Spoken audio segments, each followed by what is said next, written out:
حولنا.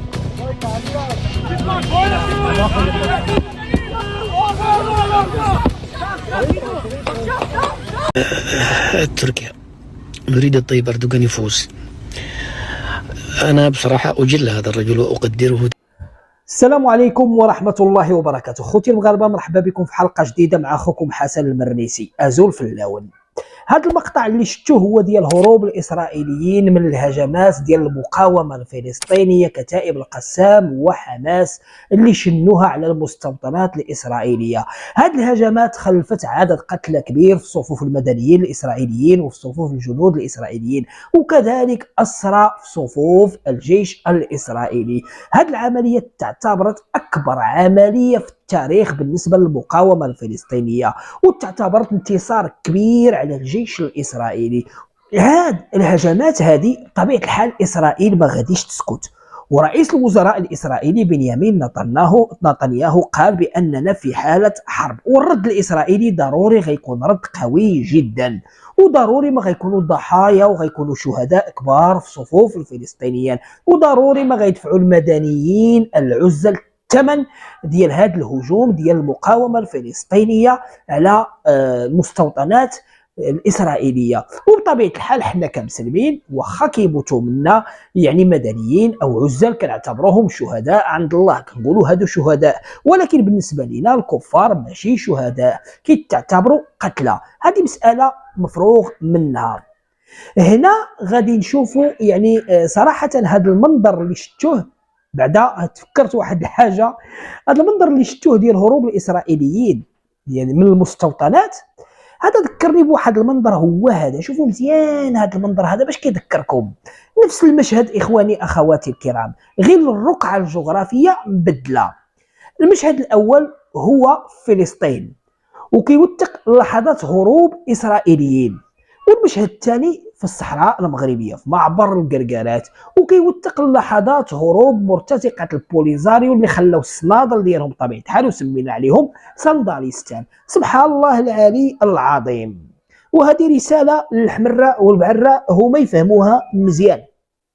المهم اخواني اخواتي الكرام، في هذه الحلقه هذه بغينا نردوا على بعض الابواق وبعض الكلاب النابحه بطبيعه الحال اللي خرجت اليوم كتعبر على الفرح ديالها بهذا الانتصار الفلسطيني، بهذه الهجمات اللي شنتها المقاومه الفلسطينيه على الاحتلال الاسرائيلي، ولكن ما يمكن لهاش تعبر على الفرحه ديالها بدون ما تذكر المغرب، بدون ما يشيروا التطبيع، بدون ما يشيروا العلاقات المغربيه الاسرائيليه. وهذا الشيء وقع بطبيعه الحال في البث المباشر اللي داروا اسعد الشرعي اليمني. وهنا قبل ما ندوز لهذا الكلام هادو غنبدا اولا باسعد الشرعي اليمني. اسعد الشرعي اخواني اخواتي الكرام كما يعلم الجميع عنده جواز سفر بريطاني كيخول له يمشي لاي رقعه في العالم، اي رقعه في العالم يمشي لها.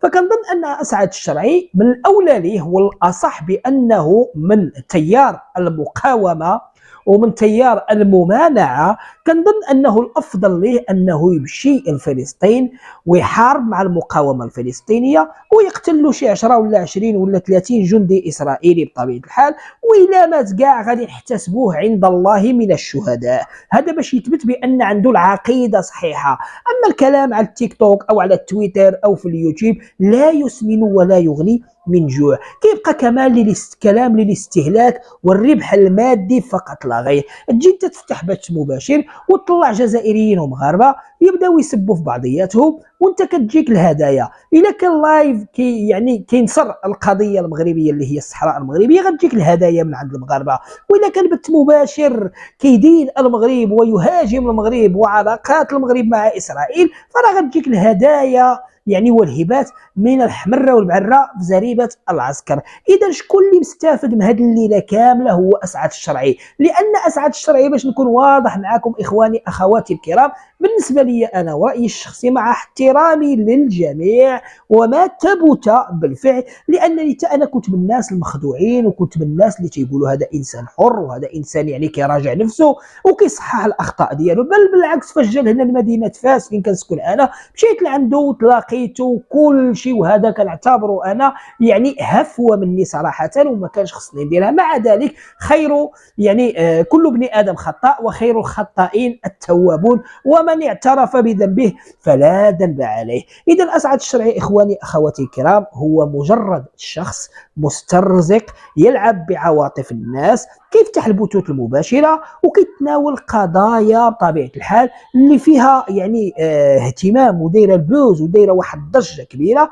وكيطلع الرأي والرأي الآخر، كيطلع دائما الاتجاه المعاكس عنده في البث المباشر ديالو، وكيبدا يتصنت ويسمع، وتيبداو الهدايا داخلين. اذا تنقول الاسعد الشرعي كالافضل ليك من هذا النفاق هذا انك تمشي وتبين على العقيده الصحيحه بالجهاد، يعني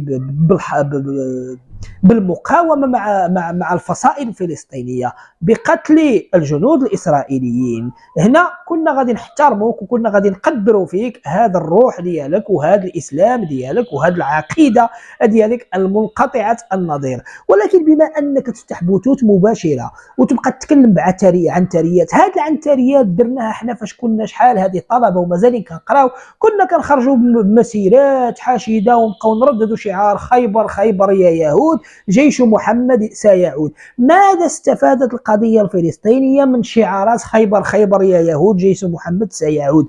ماذا استفاد القدس الشريف من الشعارات؟ الأحرى والأصح أن لكي آمن إيمان عميق بالقضية الفلسطينية وعدالة القضية الفلسطينية، عنده الإمكانية باش يمشي يحارب مع المقاومة الفلسطينية، باش يمشي يكون حتى هو من المرابطين الأبطال على الأراضي الفلسطينية، ما خصوش يتردد، لأنه بطبيعة الحال غيكون كيطلب الشهادة، وما أعظم الشهادة في سبيل القدس الشريف، أولى القبلتين وثالث الحرمين الشريفين يا أسعد الشرعي. وانت أكثر واحد عندك الإمكانية بدون عناء أنك تمشي وتقاوم مع الأشقاء ديالنا الفلسطينيين وتحمل السلاح ضد الجيش الاحتلال الغاشم الغاصب الذي اغتصب حقوق الفلسطينيين في أرضهم واغتصب حق المسلمين في المسجد الأقصى الشريف. فكنظن أسعد الشرعي خصك تكون أول الملتحقين بصفوف الجهاد والكفاح والرباط. أما الرباط على التيك توك يا أسعد الشرعي هو مجرد، راك عارف، مجرد طلب للأموال فقط لا غير. ثم إخواني أخواتي الكرام، دابا عاد غادي نمشيو للمسقي مع أسعد الشرعي. أتحدى أسعد الشرعي، أتحداه أنه يخرج بث مباشر أو غير فيديو ويحط البيان ديال رجب طيب أردوغان. إذا تذكرتوا معايا أسعد الشرعي أيام الانتخابات التركية كان مرعوب، كان يعني مفزوع أن رجب طيب أردوغان ما ينجحش في الانتخابات، وخرج لقبه قائد الأمة الإسلامية وخليفة الله في أرض المسلمين. الحقيقة معاشر المتكتكين والمتكتكات أنني متوتر ويدي على قلبي، وعايش يعني لحظات مرعبة جدا جدا، يعني دقات القلب متسارعة وأكاد يعني أنفجر بصراحة. أنا أنتظر انتخابات تركيا، نريد الطيب أردوغان يفوز. أنا بصراحة أجل هذا الرجل وأقدره تقدير عالي، زعيم رجال صدق، يعني محنك. نتحداه يخرج يرد لنا على البيان الرسمي ديال رجب طيب أردوغان اللي قال فيه: ندعو لضبط النفس والابتعاد عن الخطوات المتهورة التي تصعد التوترات. دعا الرئيس التركي رجب طيب أردوغان في أول تعليق على الأحداث الجارية بين حماس وإسرائيل إلى ضبط النفس والابتعاد عن الخطوات المتهورة، وقال: ندعو كل الأطراف، يعني الطرف الفلسطيني والطرف الإسرائيلي، هنا يعني كيحطهم على قدم المساواة، إلى ضبط النفس في ضوء الأحداث التي وقعت في إسرائيل هذا الصباح. إذن هذا اعتراف من رجب طيب أردوغان أن الأحداث التي وقعت لم تقع في فلسطين بل وقعت في إسرائيل يا أسعد الشرعي، بمعنى أن رجب طيب أردوغان يعتبر أن هذه المستوطنات التي تمت مهاجمتها من المقاومة الفلسطينية هي أراضي إسرائيلية، وهي انتهاك لأراضي إسرائيل، وهي تعد على الحدود الإسرائيلية. إذا ما قولك في كلام رجب طيب أردوغان يا أسعد الشرعي؟ نريد بثا مباشرا، نريد موضوعا وحلقة كاملة على رجب طيب أردوغان وموقفه من الهجمات الفلسطينية على المستوطنات الإسرائيلية. وأتحدى أسعد الشرعي أنه يفتح لايف ويتكلم بكل مصداقية وكل شفافية ويكون جريء جدا في التعاطي مع هذا البيان ديال رجب طيب أردوغان كما كيسميه هو خليفة الله في أرض المسلمين. ثم إخواني أخواتي الكرام غندوزو للحمراء والبعرة وغندوزو لهاد صحاب جزائري فلسطيني ومع فلسطين ظالمة أو مظلومة. أنا باش ما نكذبش عليكم الواقع والصراحة هي هذه، كلنا نعلم أن القدس الشريف هو قضية المسلمين في جميع يعني ربوع العالم.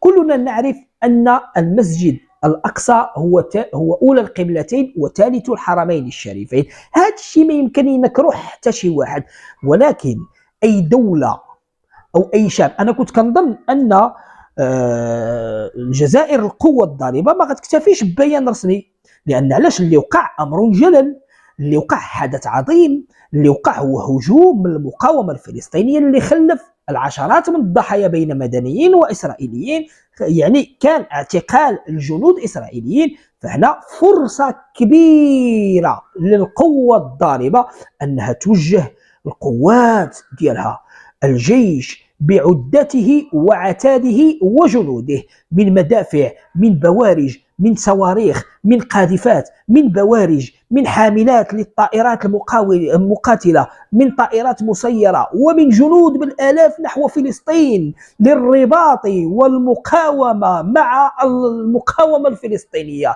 هذه فرصة الجزائر لتثبت للعالم أنها هي التي ستحرر فلسطين والقدس الشريف من الاحتلال الغاشم والغاصب الذي هضم حقوق الشعب الفلسطيني وهضم المسلمين في حقهم في القدس الشريف. كانت فرصة مواتية جدا للقوة الضاربة باش تثبت للعالم صدق الموقف ديالها ومصداقية القضية الأولى بالنسبة للنظام التبوني الفقروري الكرغولي، وهي القضية الفلسطينية. ولكن شفنا بيان رسمي مع وزارة الخارجية التبونية الفقرورية الكرغولية، بيان جوج سطورة كتبوهم بينهم يعني كذا بحال جميع البلدان العربية كل شيء، يعني جميع البلدان العربية كانت العبارة المسيطرة هي نشعر بالقلق حيال الأحداث التي وقعت بين فلسطين وإسرائيل. جميع البلدان تشعر بالقلق، حتى البلدان الأوروبية، حتى الولايات المتحدة الأمريكية تشعر بالقلق. إذن هي مسألة يعني كلنا متشاركين فيها، هو القلق والسلام. حنا مقلقين، حنا خايفين من اللي جاي، شنو ما توقع شي حاجة. هذا الشيء اللي كاين. أما باش تثبت صحة الموقف ديالك وجه الجيش ديالك، وجه الأسلحة ديالك نحو إسرائيل، ماشي توجه الحمراء والبعرة اليوتيوب والفيسبوك والتيك توك والتويتر ويبداو ينفتوا السموم ديالهم وينبحوا على سيادهم. هذه راها يعني لا علاقة لها لا بالقضية الفلسطينية ولا بدعم القضية الفلسطينية ولا بتحرير القدس ولا بتحرير الأراضي الفلسطينية، مجرد عنتريات، مجرد يعني شعارات لدغدغة المشاعر فقط لا غير. وانتم عارفين ان هذه البلدان كلها التي تصطف في صف المماتعة، هما كيسموها الممانعة ولكن هي في الحقيقة مماتعة. عندك مثلا زريبة العسكر، القوة الضاربة.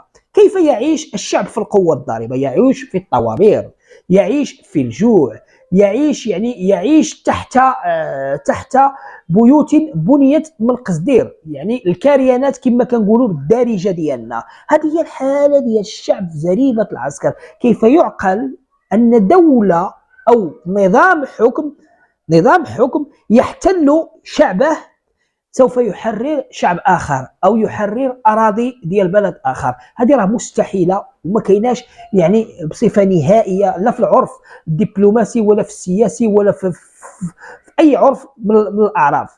ثم كيف يعقل أن بشار الأسد المجرم الذي يقصف ويقذف شعبه بالبراميل المتفجرة سوف يحرر فلسطين؟ كل شيء كيعرف يعني هضبة الجولان 73 ويعني والخيانة ديال الجيش السوري للكتيبة المغربية وما خلفته من ضحايا في صفوف الكتيبة المغربية. يعني هذه كلها أمور كيشهد لها التاريخ وكلها خيانات متعاقبة ومتتالية. كيفاش أن هذه البلدان دابا كتجي كتعطي الدروس، أو هذه الأنظمة هذه كتعطي الدروس لأنظمة أخرى بسبب أن الأنظمة الأخرى عندها علاقات مع إسرائيل.